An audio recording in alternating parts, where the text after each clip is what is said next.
சுகம் பெறும் உங்கள் நேரம். Your personal time of healing. This is your time of liberation. It is your time of deliverance. It is your time of receiving the healing. இது உங்களுடைய தெய்வீக சுகத்தை பெற்றுக்கொள்ளும் ஒரு வேளையாயிருக்கிறது. பரலோகத்தின் தேவ கிருபை, பரலோக மகிமை உங்களை விடுவிக்கும் நேரம். காரணமும் அறிகுறிகளும் விலங்கு கலன்று விழுவது போல, சூரியனுக்கு முன்பு பனி மறைவது போல இந்த நேரத்திலே மறையும். எதிர்பாருங்கள் உங்கள் சுகத்தை. உங்கள் பலவீனம் நீங்கிவிடும். பலத்தை கர்த்தர் தருவார். அளவு கடந்த ஆசீர்வாதத்தை உடையதாக, அபிஷேகத்தை உடையதாக, மகிமையை உடையதாக ஆண்டவரின் குரல் இருக்கிறது. அநேகம் பேர் நம்பிக்கை வைத்திருக்கிறார்கள், என்றாவது ஒரு நாள் எனக்கு சுகம் கிடைக்கும் என்று. இது உங்கள் நம்பிக்கை விசுவாசமாக மாறி உங்கள் சரீரத்தில் அற்புதம் கிளிக் ஆகும் நேரம். யாத்திராகம புத்தகம் 15ஆம் அதிகாரம் 26ஆம் வசனம். நீ உன் தேவனாகிய கர்த்தரின் சத்தத்தை கவனமாய் கேட்டு அவர் பார்வைக்கு செம்மையானவைகளை செய்து அவர் கட்டளைகளுக்கு செவி கொடுத்து அவருடைய நியமங்கள் யாவையும் கைக்கொண்டால் நான் எகிப்தியருக்கு வரப்பண்ணின வியாதிகளில் ஒன்றையும் உனக்கு வரப்பண்ணேன். நானே உன் பரிகாரியாகிய கர்த்தர் என்றார். கர்த்தருக்குள் அன்பானவர்களே, இஸ்ரவேல் மக்கள் அவர்கள் வனாந்திரத்தில் சுற்றிய 40 ஆண்டுகளிலே there was no hospital, there was no ICU unit, there was no outpatient and there were no doctors. மருத்துவர் கிடையாது, ஆஸ்பத்திரி கிடையாது. 30 லட்சம் மக்கள் 40 ஆண்டுகள். அவர்கள் என்று அந்த இரத்தத்தின் வல்லமையை தங்களுடைய நிலைக்கால்களில் பூசினார்களோ அன்று அவர்களுக்கு தேவ சுகம் உண்டாயிற்று. என்று மன்னாவை புசிக்க ஆரம்பித்தார்களோ, மன்னா highly balanced diet, heavenly manna, heavenly canteen of the angels supplied manna, அது தேவதூதர்களின் உணவு. அதை சாப்பிட்டார்கள். அவர்களுக்கு எந்த பிரச்சனையும் வரவில்லை. அந்த மன்னாவை குறை கூறின நாளிலே தான் கொள்ளிவாய் சர்ப்பங்கள் அவர்களை கடிக்க ஆரம்பித்தது. கசப்பான தண்ணீரை மதுரமாக்கிய தேவன் வாக்களிக்கிறார். நீங்கள் உன் தேவனாகிய கர்த்தரின் சத்தத்தை கவனமாய் கேட்டார். கர்த்தருக்குள் அன்பானவர்களே, தேவ சத்தம் வேதத்திலிருந்து ஒலிக்கிறது. தேவ சத்தம் ஊழியக்காரர் மூலமாக ஒலிக்கிறது. இந்த சத்தத்தை கவனமாய் கேட்டு அவர் பார்வைக்கு செம்மையானவைகளை செய்து அவர் கட்டளைகளுக்கு செவி கொடுத்து, பார்வைக்கு செம்மையானதை செய்து கட்டளைகளுக்கு செவி கொடுத்து அவருடைய நியமங்கள் யாவையும் கை கொண்டால் நான் எகிப்தியருக்கு வரப்பண்ணின வியாதிகளில் ஒன்றையும் உனக்கு வரப்பண்ணேன். நானே உன் பரிகாரியான கர்த்தர். இந்த பரிகாரி என்ற பதமானது நமக்கு தெரியாத பதம். மொழிபெயர்ப்புல பரிகாரி. அதற்கு அர்த்தம் என்னவென்றால், நானே உன் பரிகாரியான கர்த்தர் என்று சொன்னால் நானே உன் குடும்ப வைத்தியர், நான் குணமாக்கும் ஆண்டவர், நான் உன்னை குணமாக்குவதற்காகவே உலகத்தில் தேவனுடைய அன்பை காட்ட வந்தேன் என்று சொல்லும் தேவனாக இருக்கிறார். எல்லா நோயும் மருத்துவர்களால் குணமாக்க முடியும், ஆனால் குஷ்டரோகத்தை தவிர என்ற எண்ணம் யூதர்கள் மத்தியிலே, இஸ்ரவேலர்கள் மத்தியிலே நிலவி வந்தது. குஷ்டரோகம் அல்லது தொழுநோய் என்பது ஹான்சன்ஸ் டிசீஸ் என்று சொல்லப்படுவது அது மிகவும் கொடுமையானது. உடல் உறுப்புகளை எப்படி கரையான் சுவற்றை அரிக்கிறதோ அதை போன்று குஷ்டரோகம் உடல் உறுப்புகளை அரிக்க ஆரம்பித்துவிடும். மூக்கு போய்விடும், காது போய்விடும், விரல்கள் போய்விடும், கால் விரல்கள் போய்விடும். வெப்பத்தை பற்றிய உணர்ச்சி இருக்காது. அக்கினியில் போய் மிதித்தாலும் கூட வெப்பத்தில் தான் மிதித்திருக்கிறோம் என்ற உணர்வு இருக்காது. ஊசி குத்தினாலும் தெரியாது, ஆணி குத்தினாலும் தெரியாது. இந்த நோய் தேவ கோபாக்கினையினால் வருவது என்பதையும் அவர்கள் எப்படி அறிந்து கொண்டார்கள் என்பதை சொல்ல விரும்புகிறேன். உதாரணமாக மிரியம், மோசேயினுடைய சகோதரி, அவள் என்ன செய்தாள் என்றால் மோசேயை கேள்வி கேட்டாள். நீ தான் தலைவரா? நாங்கள் தலைவர் இல்லையா? ஒரே குடும்பம் தானே என்று சொல்லி எத்தியோப்பிய பெண்ணை திருமணம் செய்து வந்த மோசேயை அவள் குற்றப்படுத்தி பேச ஆரம்பித்தாள் மிரியம். உடனே அவளுக்கு குஷ்டரோகம் வந்தது. அவளை இல்லத்திலிருந்து விலக்கி பாளையத்திலே கொண்டு போய் வைத்து விட்டார்கள், குஷ்டரோகிகளை வைக்கும் இடத்திலே.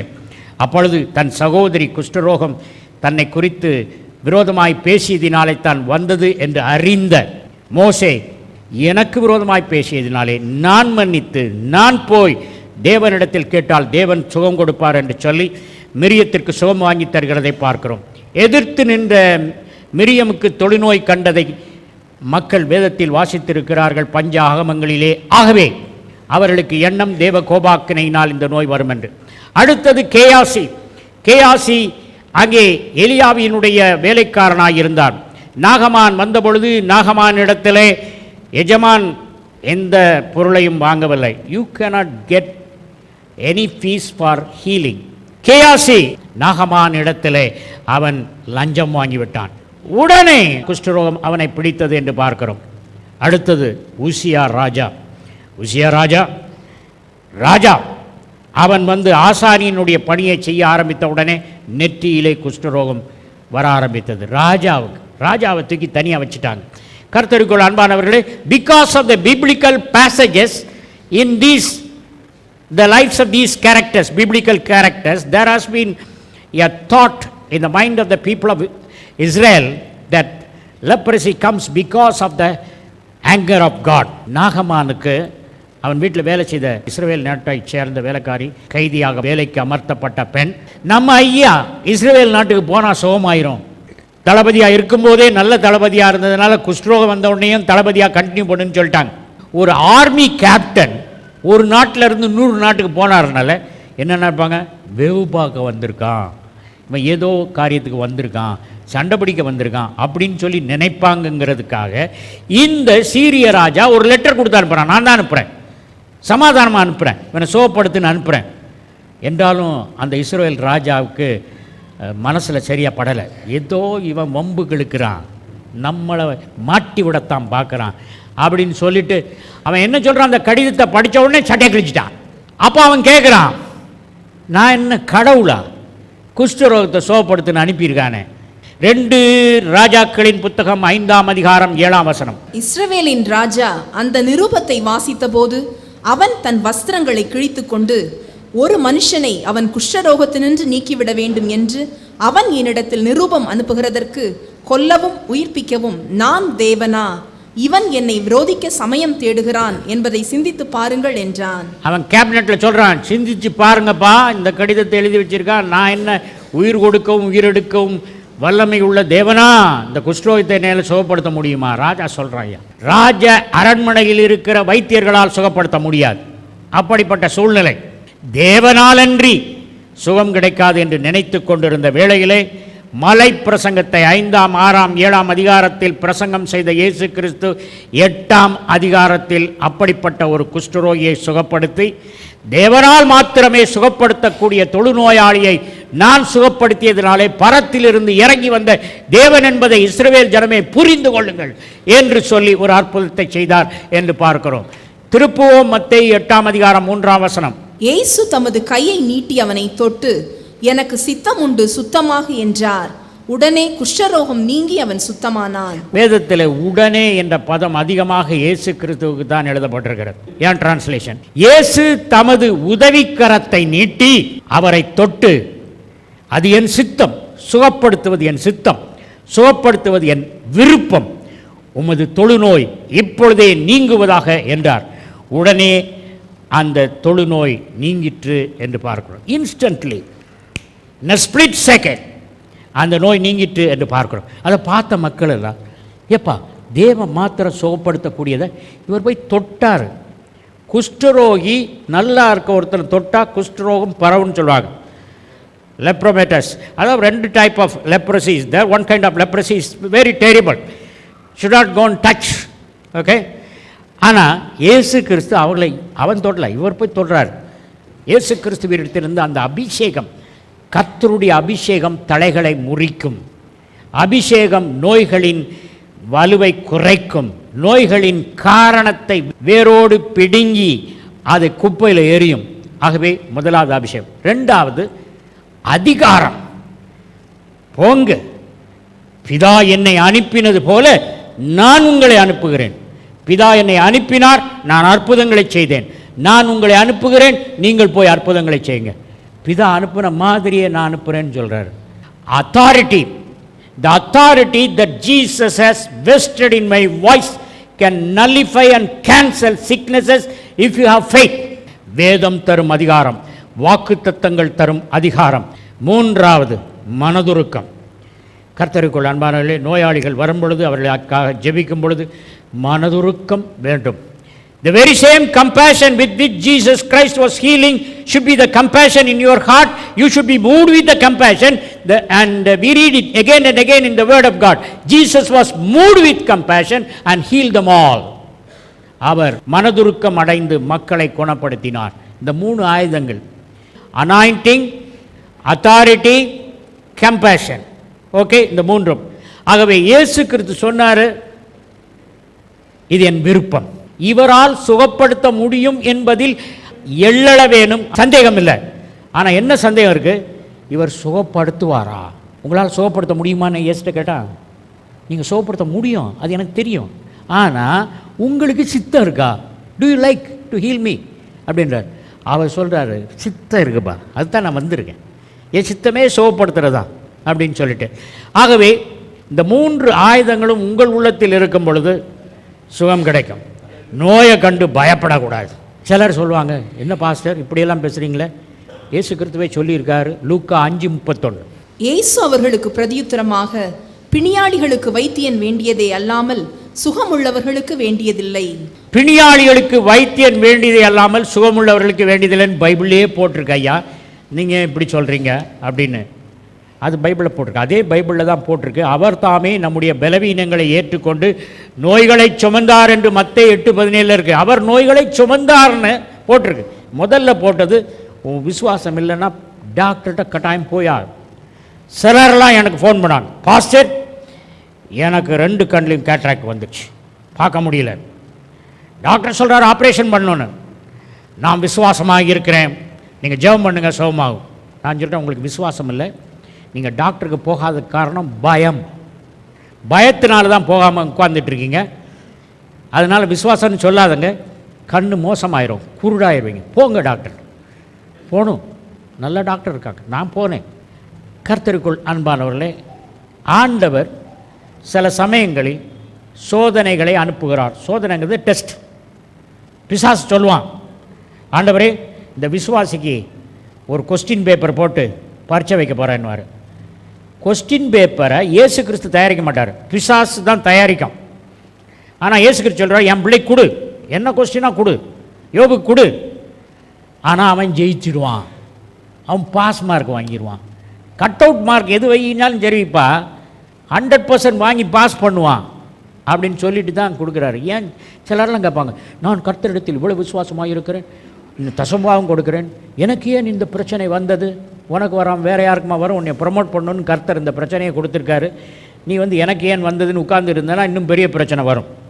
எவ்வளோ பிரச்சனை வந்தாலும் அந்த பிரச்சனைங்க காலுக்கு கீழே தான் இருக்கும். காலு கீழே போட்டு மிதிச்சுக்கிட்டு தான் நிற்போம், வராதுன்னு சொல்ல முடியாது. இங்கேருந்து வந்ததுன்னா இந்த கால், அங்கேருந்து வந்ததுன்னா இந்த கால், காலுக்கடியில் தான் பிரச்சனைகள் இருக்கணும். ஆகவே சோதனைகள் சாதனைகளுக்கான விசுவாச பயிலரங்கங்கள், ட்ரைனிங் கிரவுண்ட்ஸ். ஆண்டவர் சோதனை அனுப்புனார்னா பார்க்குறார். பிசாசு வந்து தேவன்கிட்ட கேட்டான், யோபு போய் உங்கள் பிள்ளைய நான் டெஸ்ட் பண்ண போகிறேன், பெரிய கொஸ்டின் பேப்பர் தயாரிச்சிருக்கேன், சாய்ஸ் இல்லாத கொஸ்டின் பேப்பர். உடனே ஆண்டவர் ஒரு கண்டிஷன் போடுறாரு, விட்டுரு, நீ போய் இந்த கொஸ்டின் பேப்பரை கொடு, ஆனால் உயிரை வாங்காத, எல்லாம் செய், என்ன வேணா செய், உயிரை மாத்திரம் வாங்காது, அதுதான் ஒரே கண்டிஷன். கொஸ்டின் பேப்பர் கொடுத்தான். யோபு பாஸ் பண்ணானா ஃபெயில் ஆனானா? முதல்ல கொஞ்சம் ஜோது போயிட்டா. கர்த்தர் கொடுத்தார், கர்த்தர் எடுத்தார், கர்த்தரை எடுத்தார், பிசாசு தான் எடுத்தான், அவன் தான் கொஸ்டின் பேப்பர் கொடுத்தான், அவன் தான் எடுத்தான். யோவான் 10:10 சொல்லுது, அவர் ஜீவன் உண்டாயிருக்கவும் அந்த ஜீவன் பரிபூர்ணப்படவுமே வந்தேன். அவர் ஜீவன் பரிபூர்ணப்பட வந்தவர். பிசாசு திருடவும் கொல்லவும் அழிக்கவும் வருகிறான், அவர் அதுக்கு பரிபூர்ண ஜீவன் கொடுக்க வந்திருக்கார். அவருடைய தழும்புகளினால் குணமானீர்கள். மருந்துகளினால் குணமாகலாம், அவருடைய தழும்புகளினால் குணமாகலாம். உங்களுடைய சாய்ஸ் எது? இன்றைக்கு ஆண்டவருடைய தழும்புகள் உங்களை குணமாக்கும் வேளையாய் இருக்கிறது. கர்த்தருக்குள் அன்பானவர்களே, another great principle for receiving healing is expectation. Expectation draws the healing from above as a magnet draws iron filings. ஒரு காந்தம் இரும்பு துகள்களை கவர்ந்திழுப்பது போல உங்களுடைய எதிர்பார்ப்பு என்ன செய்யும்? பரலோகத்திலிருந்து தெய்வீக சுகத்தை பெற்றுத்தரும். நீங்கள் எதிர்பார்க்கணும். எதிர்பார்ப்புக்கு கிரேக்க வார்த்தை பிராஸ்டோகூன். பிராஸ்டோகூன் என்ற அந்த கிரேக்க வார்த்தை பதிலை பெற்றுக்கொள்ளும் வரைக்கும் நின்று எதிர்பார்ப்பது. வேதாமத்தில் ஒருத்தனுக்கு விருந்தாளிகள் 12 மணிக்கு வந்துட்டான், சொல்கிறான் பசியாக இருக்குது, சாப்பிடலை, ஏதாவது கொடுங்க. இவன்ட்ட ஒன்றும் இல்லை, இவன் ஃப்ரெண்டு வீட்டுக்கு போகிறான், போய் கதை தட்டுறான். தட்டினவன் நான் சொல்கிறான், நான் பிள்ளைகளோட படுத்திருக்கேன், எந்திரிக்க முடியாது. மறுபடியும் தட்டுறான். சரி வாப்பா அப்படின்னு சொல்லிட்டு கதவை திறந்து அவனுக்கு ரொட்டி கொடுக்குறான். இதுதான் அனியூ ஐடாஸ்ன்னு கிரேக்கத்தில் போட்டிருக்கு. அனியூ ஐடாஸ்ன்னா வெக்கம் இல்லாமல் வாங்குற வரைக்கும் சண்டை போடுறது. நம்மளாம் ரொம்ப வெக்கப்பட்டுருவோம். நம்ம வெக்கப்பட்டால் தெரியாது, வெள்ளைக்காரன் வெக்கப்பட்டால் முகம் செவக்கும். கர்த்தருக்கு ஸ்தோத்திரம், நம்ம வெக்கப்படுறது தெரியாது. வெட்கத்தை பார்க்காமல் இருந்து பதிலை பெற்று செல்லும் ஒரு தன்மை, அதுதான் வேணும். அப்போஸ்தலர் நடபடிகளில் அங்கே நிக்கனோர் அல்லது சூசான் என்ற ஒரு பெரிய கதவு இருந்தது. Beautiful gate made out of Corinthian brass. Big gate, beautiful gate, அலங்கார வாசல் என்ற அந்த சூசான் கேட்டுக்கு பெயர். அந்த அலங்கார வாசலில் ஒருத்தன் உட்காந்துருக்கான். யார்? பிச்சைக்காரன், பிறவி முதல் முடவன். அவனை எந்திரிக்க முடியாது, நடக்க முடியாது. தீட்டு வந்து வச்சிருவாங்க, ஒரு துண்டை போட்டுருவாங்க, அதில் எல்லாரும் காசு போடணும். பேதுருவும் யோவானும் வராங்க. அவன் மனந்திரும்பிய பேதுரு. அடுத்தது யோவான். யோவான் யாரு? ராப்போஜனத்தின் போது இயேசுவின் மார்பில் சாய்ந்திருந்த இயேசுவுக்கு அன்பான சீசன். 12 சீசர்களும் இயேசு கிறிஸ்துவை சிலுவையில் அடித்த பொழுது, ஐயோ நம்மளையும் பிடிச்சி சிலுவையில் அடைச்சிருவாங்கப்பா, அதனால் வேண்டாம், வேண்டாம், நம்ம வீட்டிலே இருந்துடலான்டாங்க. யோவான் பரவாயில்ல. அந்த நேரத்தில் இயேசு கிறிஸ்து தன் தாயாரை, பார்த்துக்கப்பா ஸ்திரியே, அதோ உன் மகன் அப்படின்னு சொல்லிட்டு அந்த மகன் தாயும் கூட்டு போனான். Compassion. Peter stands for repentance, John stands for compassion. Both repentance and compassion jointly goes to the temple for praying. 3 விதமான ஜெபம். காலையில் ஒரு ஜெபம், அது ஆபிரகாமின் ஜெபம். மத்தியானம் 3 மணிக்கு ஒரு ஜெபம், அது ஈசாக்கின் ஜெபம். சாயங்காலம் 6 மணிக்கு ஒரு ஜெபம், அது யாக்கோபின் ஜெபம். இந்த 3 ஜெபத்தில் கஷ்டமான ஜெபம் மின்சா பிரேயர் என்று எபிரேயத்தில் அழைக்கப்படும் 3 மணி ஜெபம்.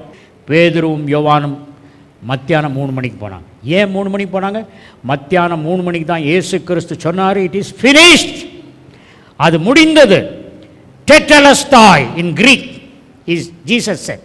பேதுருவாகிய மனந்திரும்பிய பேதுரு, யோவானாகிய மனதுருக்கம் உள்ள யோவான், ரெண்டும் போனோடனே அவங்களுக்கு வெள்ளியும் பொண்ணும் இல்லை, பிச்சைக்காரன் காசு கொடுக்கணும், எல்லோரும் காசு எடுத்துகிட்டு போய் போட்டு தான் போவாங்க.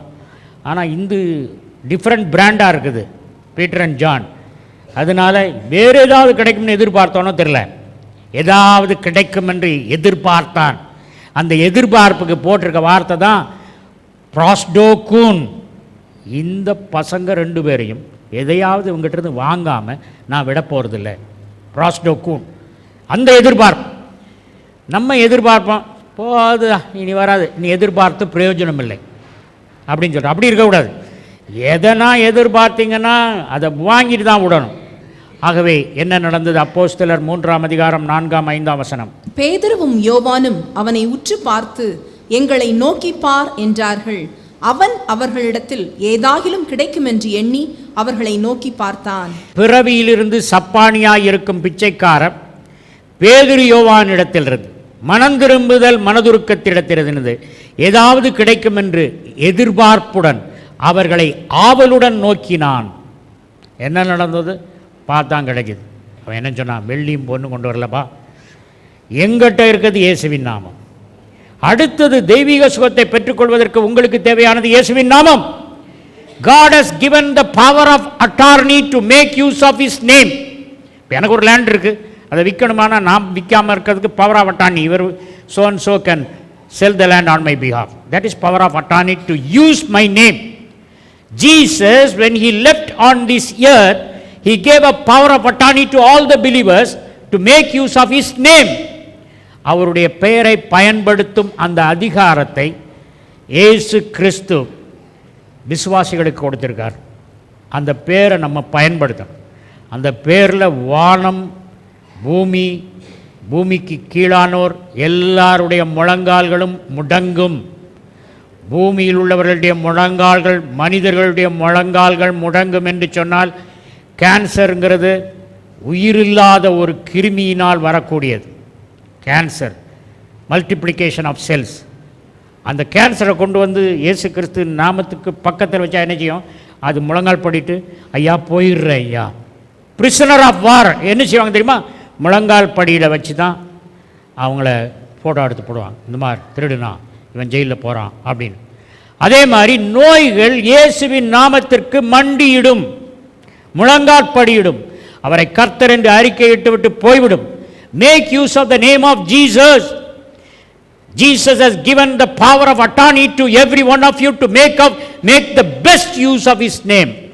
வனாந்தரத்தில் கொள்ளிவாய் சர்ப்பம், சரப் நாகாஸ் ஹீப்ரூவில், அதை கடிச்சதுன்னா உடனே அந்த இடத்துல கட்டி வரும், ஒரு இடத்துல கட்டி வரும், இன்னொரு இடத்துல கட்டி வரும்.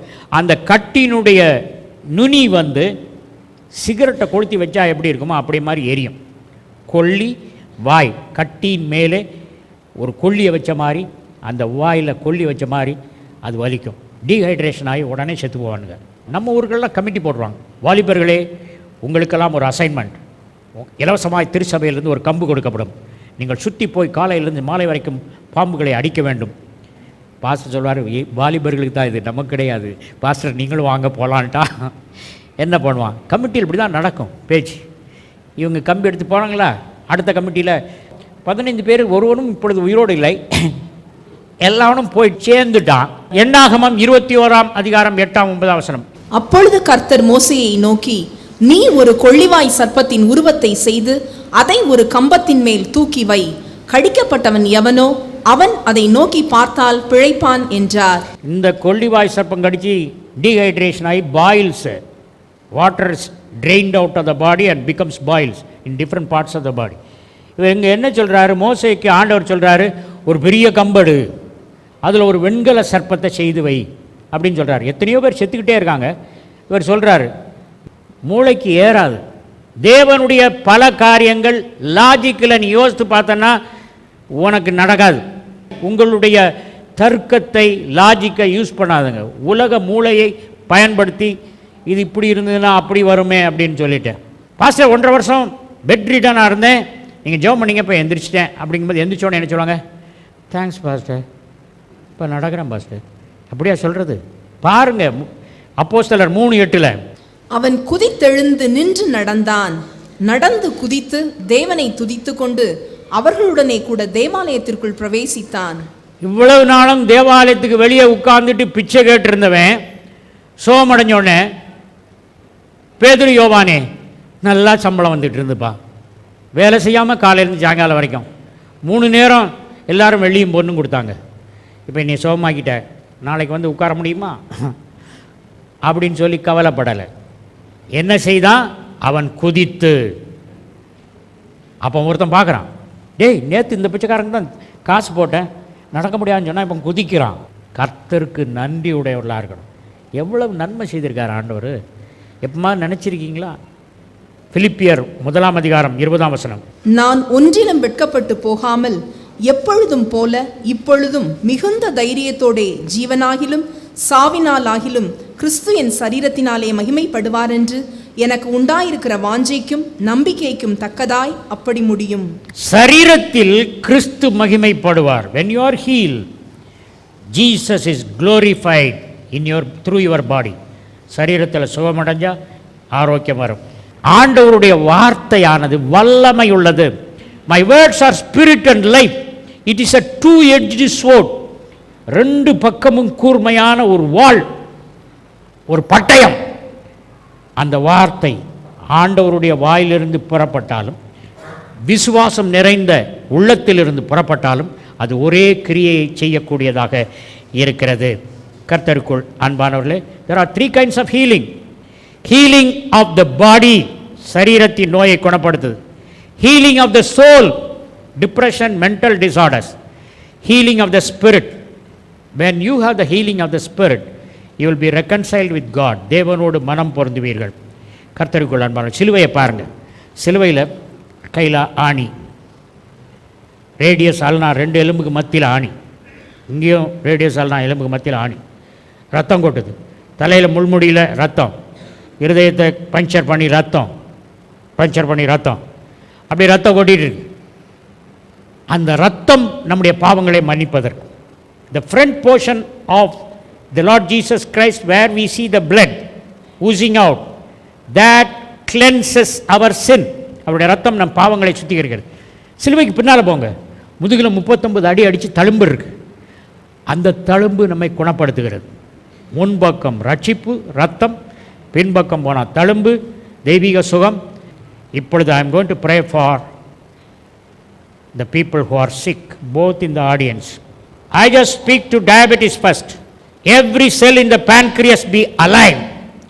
I activate the pancreas to secrete the right kind of insulin and right quality of insulin to nullify the blood sugar right now for whoever is suffering with the sugar problem. God who has healed me of diabetes is not a respecter of persons. He who has healed me can heal you right at this moment. Many people are having the spirit of infirmity. எல்லாம் சொல்கிறாங்க வயசானதுனால பலவீனம், வயசானதுனால பலவீனம் வரணும்னு Bible சொல்ல. 120 வயதில் மோசேயின் பலன் குறையவில்லை. சரீரத்திலிருந்து பலவீனத்தின் ஆவியை விலக்கி நான் கண்ட இயேசு கிறிஸ்துவின் கால்களில் உள்ள தழும்புகளுக்குள்ளே I submerge the root cause and the effect of sickness. Arthritis உள்ளவர்களுக்காக ஜெபிக்க விரும்புகிறேன். Rheumatoid arthritis, osteo arthritis, whatever arthritis it may be, I don't care.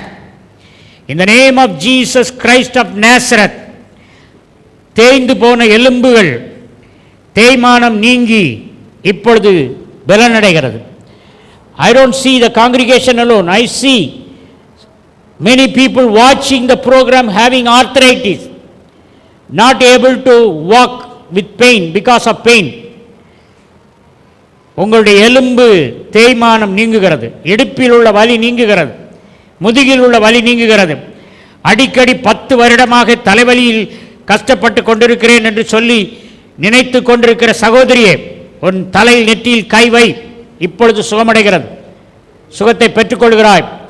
அந்த தலைவலிக்கான சைனஸ்க்கான காரணத்தையும் அதன் தலைவலியின் காரியத்தையும் ரெண்டையும் இயேசு கிறிஸ்துவின் தழும்புகளுக்குள்ளே நான் அமர்த்தி புதையச் செய்து ஆரோக்கியத்தை கட்டளையிடுகிறேன். நேசிக்கிறேன் என்பதை நேசத்தை நிரூபிக்கும்படிதான் அவர் உங்கள் வீட்டுக்குள் வந்திருக்கிறார். நேசத்தை நிரூபிக்கும்படிதான் அவர் இந்த அற்புதத்தை செய்து கொண்டிருக்கிறார். இயேசுவின் நாமத்தில் ஜெபிக்கிறேன் நல்ல பிதா.